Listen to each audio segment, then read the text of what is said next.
Halo guys, selamat datang kembali di Republik Rupiah. Hari ini kita bahas tentang narasi 2025 tentang ZK atau Zero Knowledge dan metode-metode kriptografi lain yang bisa melindungi privasi kalian. Karena ada banyak hal yang menarik kita akan bahas, kita lihat satu persatu hari ini. Oke, let's go.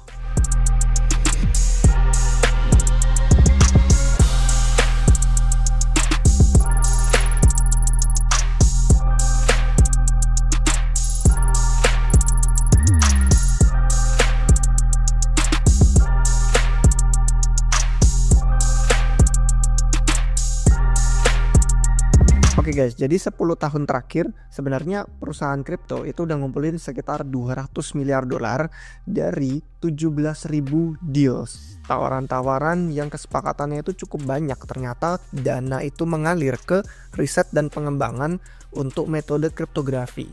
Kalau kalian lihat, bahkan Electric Capital pun di tahun 2024 ini, pas bulan Agustus kemarin ya, mereka rilis peta yang membagikan proyek-proyek dan aplikasi infrastruktur semua hal yang berkaitan dengan metode kriptografi kayak ZK, kayak FHE, kayak MPC, dan ada juga TEE. Nanti kita bakal lihat satu persatu.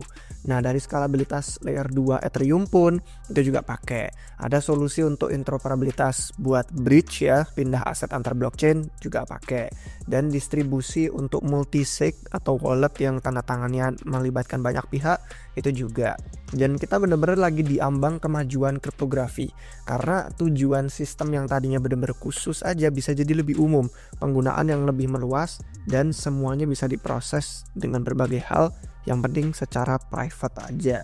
Nah, langkah berikutnya adalah developers nanti bisa memanfaatkan kriptografi yang semakin canggih, makin maju, tanpa mereka harus jadi ahli, tanpa mereka jadi pakar kriptografi, karena ada banyak proyek yang membantu biar tidak kompleks.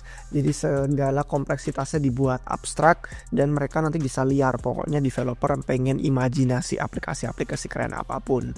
Nah, yang pertama kita mulai dari ZK. ZK itu Zero Knowledge. Karena dari banyak metode kriptografi, memang riset dan pengembangan yang Zero Knowledge atau ZK itu yang paling besar banget dorongannya. Dan dipakainya itu ada banyak. Kita bisa lihat dari layer 2 ada yang namanya ZK Rollups. Terus yang dari bridging aja untuk jembatan antar blockchain itu dipakai untuk light clients, butuh ZK juga. Contohnya yang diterapin sama Celestia, Gnosis. Nah, kemudian yang ketiga, Ethereum yang kemarin kita udah bahas di video habis DevCon di Bangkok, itu ada Beam Chain. Upgrade mereka untuk pengen integrasi ZK langsung ke dalam protokolnya biar bisa verifikasi blok Ethereum. Kemudian yang keempat ada dari tim yang tadinya berkaitan sama Starknet, terus sekarang kalau nggak salah jadi independen, itu Kakarot ZK EVM. Dan itu dipakai untuk layer 2, dipakai untuk blockchain EVM. Itu targetnya menghasilkan proof kriptografi dalam waktu 4 detik dengan biaya yang cuma sekian sen aja. Itu di akhir tahun 2025. Kemudian yang terakhir, bukan cuma ZK Rollups, yang optimistic Rollups pun itu pengen bikin sistem hybrid. Jadi mereka ada juga integrasi sama Zero Knowledge, pakai punyanya RISC-0 sama punyanya Succinct, ada yang namanya SP1. Nah, dari contoh-contoh itu kan kemungkinan besar ya kita lihat ekosistemnya Ethereum hubungan utamanya. Tapi ada juga contoh L1 lain seperti Solana dan Sui itu juga investasi ke dalam ZK. Contohnya kalau Solana, dia untuk mengelola state growth. State growth itu kalau blockchain makin besar, makin banyak data, makin banyak hal yang harus di-manage, itu mereka pakai penggunaan ZK dalam bentuk compression. Jadi untuk nge-compress. Nah, kalau Sui itu membangun ZK Login. Nah, ZK Login ini menciptakan dompet dengan pakai email secara aman tapi tanpa ada data yang terkompromi. Ini tuh contoh singkatnya aja untuk Ethereum, Solana, Sui, dan kebanyakan kalau nggak semua layer 2 itu pada ngumpulin bukti-bukti transaksi mereka juga sekaligus. Biar kalau perlu generate proof untuk Zero Knowledge itu jadi hemat volume dan hemat biaya. Dan semakin banyak layer 2 dan aplikasi itu bakal butuh Zero Knowledge, Nanti proyek-proyek yang kayak Risk Zero, SP1, Nexus yang contoh-contohnya kita bisa lihat ini bakal menawarkan sistem yang efisien karena mereka punya jaringan hardware-nya yang khusus, dibikin spesial untuk kriptografi yang lebih cepat dan lebih murah. Nah, kalau ngomongin soal ekonomi, memang ekonomi untuk pasar proof kriptografi ini bakal semakin baik dengan banyaknya permintaan, mendorong biayanya jadi bisa lebih hemat, lebih turun. Karena apalagi dengan sistem agregasi yang kayak UPA-nya Nebra tadi ya, itu artinya semakin banyak developer, makin banyak L2, makin banyak yang bergantung sama ZK, itu bisa jadi sebuah standar umum, bukan cuman hal khusus buat yang tahu-tahu aja. Nah, ekonomi pasar yang membaik ini jadi sumber nanti proyek-proyek kriptografi bisa investasi biar mereka menjadi lebih efisien lagi. Nah, beberapa nama lain itu juga ada yang kayak Terma, ada Boundless, itu punya Risk Zero, dan kalau nggak salah udah kerja sama Fabric. Nanti kita di akhir video bahas tentang Fabric. Nah, terus ada juga Gevulot, itu juga perannya sama, tapi kalau mereka fokus lebih ke pasarnya, menyesuaikan supply dan demand, kira-kira siapa yang butuh, siapa yang menyediakan infrastruktur, diketemuin dengan harga yang pas dan membuka persaingan biar nanti ROI-nya atau return on investment-nya proyek-proyek ini dan penggunaan mesin yang mereka punya jadi lebih baik. Nah, cuman untuk aplikasi tertentu nggak cocok mungkin pakai pasar kriptografi seperti ini, karena contohnya Renegade ini di Arbitrum usianya 3 bulan tapi udah proses volume hampir $1 juta. Itu Renegade menghasilkan zero knowledge proof untuk memastikan pesanan di order book mereka sesuai. Nah, masalahnya kalau mereka pakai pasar yang di tugas kriptografinya diserahin ke pihak ketiga, nanti orang luar bisa lihat data atau keperluan pesanan-pesanan user, dan tujuan awal Renegade kan pengen bikin dark pool yang melindungi privasi user, itu jadi gagal, tidak terpenuhi. Jadi kalau di luar Ethereum sih penggunaan ZK untuk ekosistem Solana tadi udah singkat dibahas, tapi untuk yang Bitcoin ini kita nggak bakal sempat bahas di video ini. Jadi kalau misalkan kalian tertarik bikin episode khusus tentang itu, bisa komentar di bawah. Nah, yang kemarin kita bahas di hari Senin tentang narasi L1 yang baru, itu kan ada nama yang kita sebutin Delta. Nah, Delta ini juga memanfaatkan zero knowledge untuk gabungan visi mereka membuat blockchain yang istilahnya gabungan modular sama monolitik. Jadi ada banyak roll ups yang kalau mereka disebutnya domains, cuman rasanya kayak seolah-olah satu blockchain dengan kesatuan yang semacam Solana. Nah, berikutnya setelah ZK itu adalah FHE. Kalau FHE ini singkatan dari Fully Homomorphic Encryption, dan ini memungkinkan komputasi data terenkripsi secara langsung.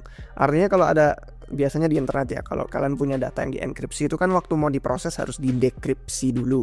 Nah, setelah itu baru responsnya dienkripsi balik. Makanya ada kebocoran data, makanya ada hal-hal atau informasi yang akhirnya keluar yang sebenarnya kalian nggak pengen orang lain tahu.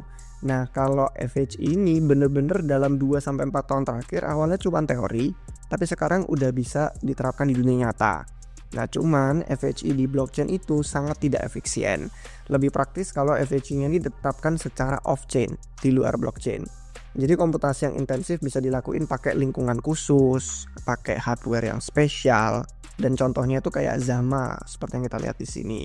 Contoh lainnya itu adalah Inco Network. Nah, kalau contoh Zama sama Inco Network itu kerennya smart contract mereka bisa interaksi sama data yang masih terenkripsi. Jadi nggak harus didekripsi dulu untuk bisa diproses, dan artinya privasi orang-orang yang terlibat itu jadi dipertahankan. Nah, developer jadi akhirnya bebas deh. Kalau mereka pengen diprogram kontrol aksesnya, mau diutak-atik juga terserah menurut penggunaan mereka di jaringan-jaringan EVM. Contoh khusus dari yang Inco Network ini tentang confidential ERC20. Artinya apa? Karena kan sifat blockchain itu transparan ya. Jadi semua orang bisa ngelihat aktivitas on-chain apapun, bisa dilacak hubungannya ke entitas atau ke orang tertentu. Nah, masalahnya gini, misalnya kita mau bayar gaji pakai blockchain. Ya kali kalau karyawan bisa ngelihat bayaran kolega-kolega, rekan kerja mereka, itu kan jadi kurang nyaman. Dan artinya tidak ada privasi kalau orang bisa tinggal melacak aja alamat dompet perusahaan yang ini, bayar gaji ke siapa aja, jumlahnya berapa. Contoh lain, kalau kita mau bayar vendor atau mau bayar barang jasa lain, jadi bisa aja nanti mereka ngelihat tuh, dulu kita pernah ada deal-dealan sama vendor lain, berani bayar berapa, ternyata lebih murah atau berani bayar lebih. Jadi kayak skenarionya itu ada perbedaan antara kalau blockchain transparan dia tapi anonim, tapi kalau keperluan seperti ini itu lebih ke confidential. Nah, kalau misalkan anonim, contohnya ya, kayak di blockchain kan anonim, itu informasinya jadi kayak X mengirim $10 ke Z. Anonim, nggak tahu X sama Z siapa. Tapi kalau confidential, itu tahu siapa ke siapa, cuman jumlahnya confidential. Misalkan David mengirim sekian-sekian ke Yudi. Nah, itu. Jadi kalau misalkan kita ngeliat dari skenario itu ya ada perbedaannya. Kalau yang anonim cocok misalkan pengen bayar dokter atau pengen donasi kampanye politik, ya kan identitasnya tidak perlu untuk diungkapkan. Tapi kalau confidential ya kayak pembayaran upah, pembayaran gaji, bayar vendor kayak tadi, itu jadi lebih make sense untuk nggak perlu tahu jumlahnya, tapi yang penting pihak terlibatnya siapa. Kalau contoh yang anonim itu ya kayak Tornado Cash, itu kan membantu. Kalau confidential ya Inco ini yang seperti kalian lihat. Nah, cuman ini salah satu potensi aja sih aplikasi, karena bisa juga diterapkan untuk vesting token. Misalkan transparan ya, kelihatan jumlah alokasi yang di vesting itu yang dirilis ada berapa banyak ke satu tim aja secara umum, atau ordal-ordal yang lainnya siapa, tapi mempertahankan privasi tentang jumlah alokasi masing-masing karyawannya. Nah, jangkauan kriptografi artinya bisa lebih luas lagi. Dari tadi untuk transfer, untuk vesting token, bisa juga untuk apapun yang dibayangkan oleh kreativitas developer, entah itu dalam bentuk aplikasi konsumen pinjam meminjam, bisa juga untuk kolam liquidity, bisa untuk lelang, ada banyak lagi contoh-contohnya. Nah, setelah ZK dan FHI itu adalah MPC. MPC itu multi party computation. Ini memungkinkan komputasi input yang berbeda-beda dari banyak pihak untuk menghasilkan sebuah output. Nah, artinya apa? Teknisnya itu sebenarnya kompleks. Makanya kita lebih enak langsung ngomongin ke praktek. Kita ngomongin contoh proyek aja, kayak kalau nama yang kalian bisa lihat di sini itu ada Fairblock, ada Stoffel, nggak muncul sih namanya di sini, tapi kita nemu waktu lagi lihat-lihat di Twitter. Kemudian ada juga kayak Arcium. Nah, mereka ini menangani kompleksitasnya MPC yang teknisnya tuh bener-bener panjang banget kalau mau dijelasin. Jadi developer itu bisa tetap mempertahankan privasi yang mereka mau, tapi nggak harus jadi ahli atau pakar MPC. Nah, itu contoh nama-nama beberapa proyeknya. Tapi yang paling terkenal yang kalian tahu pasti bukan nama-nama kayak Fairblock, Stoffel, atau Arcium. Satu nama yang kalian pasti pernah dengar atau malah terkenal, atau mungkin ada yang kalian udah pernah investasiin, itu ya World yang Sam Altman. Itu benar-benar contoh yang memindai iris mata 8,7 juta orang di banyak negara untuk bikin identitas World ID. Nah, orb-nya mereka itu mengonversikan gambar iris mata itu jadi kode yang dienkripsi. Nah, terus disimpan ke dalam MPC. Versinya mereka tuh ada S depannya, SMPC. Artinya Secure Multi-Party Computation. Nah, untuk memverifikasi kalau setiap iris mata itu unik, bukan sibil orang yang berbeda, nah semua kode itu harus dibandingin. Jadi semua data yang tersimpan, semua yang bukan data sih, semua kode hash irisnya itu yang tersimpan harus dibanding-bandingin. Dan kalau memang terbukti tidak ada yang sama, begitulah caranya. Jadi kalian bisa bayangin ya, kalau nggak pakai metode MPC itu bakal mengorbankan privasi orang. Karena untuk membanding-bandingkan harus ngelihat, oh ini punyanya siapa aja. Sedangkan yang terjadi di World itu bukan begitu. Meskipun orang kadang suka khawatir ya, karena kan itu biometrik. Padahal sejauh ini World memang jaringan MPC yang terbesar jumlah penggunanya. Karena ya tadi hampir 9 juta orang. Selain itu World juga bisa nanti membedakan antara manusia dan robot. Kebetulan Sam Altman juga hubungannya sama OpenAI kan. Jadi dengan kemajuan AI agents yang nanti makin aktif, mau itu di dunia on-chain maupun off-chain, harus ada sistem untuk bisa membedakan yang ini manusia, yang ini AI. Kalau nggak ada banyak deepfake video bertebaran, dan itu bisa bener-bener jadi korbannya luar biasa banyak. Jadi yang sudah terverifikasi itu juga di World bisa klaim token WLD. Nah, itu secara berkala mereka bisa klaim, cuman memang masih belum ada aktivitas keuangan apapun. Jadi 8 juta orang itu masih belum bisa melakukan aktivitas keuangan, cuman bener-bener siap kalau misalkan tiba-tiba ada aplikasi konsumen yang integrasi dengan World di dunia nyata. Itu menarik banget. Karena bayangin bisa banyak pengembangan yang sebenarnya kalau misalkan layak untuk dipantau ya. Contoh untuk topik hari ini itu ada Stoffel sama Fairblock yang tadi sempat kita sebutin. Mereka bikin strategi DeFi yang privat. Jadi ada contohnya dimulai dari pinjaman sama optimisasi portofolio. Kemudian ada juga AI agent yang otonom. Kalau kita bandingin sama yang sempat rame di Twitter ya, yang token-token AI memes itu, sebenarnya kan kebanyakan Twitternya itu masih dipegang sama manusia, masih difilter, masih di post secara manual dan segala macam. Tapi ada akun Twitter yang bener-bener otonom, full nggak ada campur tangan manusia, dan itu namanya Tihi, T-I-I-H-I-I. Tapi Tihi ini akun Twitternya dipegang sama News, bukan dipegang sih, di setup sama News Research, dan setelah itu bener-bener full otonom, dia gerak sendiri, nge-tweet sendiri dan lain-lain. Selain News Research ada juga mereka kolaborasi bareng sama Flashbots dan Teleport. Nah kemudian yang terakhir yang tadi World balik lagi, biometrik dan data pribadi kalau mau diverifikasi dengan OChain itu bisa mendukung aplikasi konsumen. Pokoknya kalau kalian punya ide dan segala macamnya itu bisa jadi peluang menarik. Oke, terakhir kita tutup dengan kemajuan hardware, khususnya kemajuan untuk ZK. Nanti kita lihat karena hardware itu perlu dipercepat untuk kriptografi. Kalau kita lihat dari yang awalnya CPU, itu kan nggak optimal ya untuk operasi kayak beginian. GPU modern dan ASIC itu benar-benar komputasinya luar biasa untuk menangani perhitungan kriptografi. Cuman ada halangan, bandwidth memori. Nah, waktu GPU atau ASIC itu perlu akses memori, terutama yang memori global ya, itu bisa melambat, dan melambatnya sampai drastis, kadang 50 kali lipat lebih lambat daripada kalau mereka komputasi biasa. Dan kemajuan ZK Proofs itu terbagi ke pendekatan. Yang GPU ada nama kayak Ingonyama, Snackify, ada FPGA, ada ASIC yang dipegang sama SiSiC, Ingonyama, terus ada Irreducible, Axial sama Fabric, sama yang terakhir ya Ingonyama juga mendukung Silicon Apple. Jadi chipnya Apple yang sekarang udah integrated itu didukung sama Ingonyama. Nah, ada kesepakatan kalau yang GPU itu akan menang dalam jangka pendek hingga menengah karena faktor-faktornya alat dan ekosistem udah tersedia luas, belum mencapai titik jenuh, performanya masih bisa diulik lagi, terus bisa diprogram dan lebih fleksibel daripada ASIC. Sama rancangan memori dia lebih mudah daripada ASIC. Artinya ya secara umum memang pengembangan GPU lebih murah daripada mengembangkan ASIC kalau di custom. Nah, yang SP1, RISC-0, Scroll sama zkSync itu contoh project yang fokusnya itu penerapan ZK dengan GPU. Tapi untuk kemajuan pasar GPU butuh keahlian hardware yang dalam banget. Selain yang tadi kita sebutin ada Ingonyama, contoh Snackify itu membawa orang ini, Neil Emmert. Neil Emmert tuh bener-bener butuh latar belakang Nvidia yang memang selama bertahun-tahun terakhir udah pengalaman mengoptimalkan GPU. Makanya Snackify membangun GPU yang sekarang lagi dipakai sama Scroll sama zkSync. Kalau salah blockchain zkSync juga. Nah, kalau udah GPU kita lihat, yang ASIC itu sebenarnya karena kita mau lihat ke jangka panjang. Mungkin kalau jangka pendek hingga menengahnya GPU oke bisa menang, tapi jangka panjang kita butuh chip yang custom.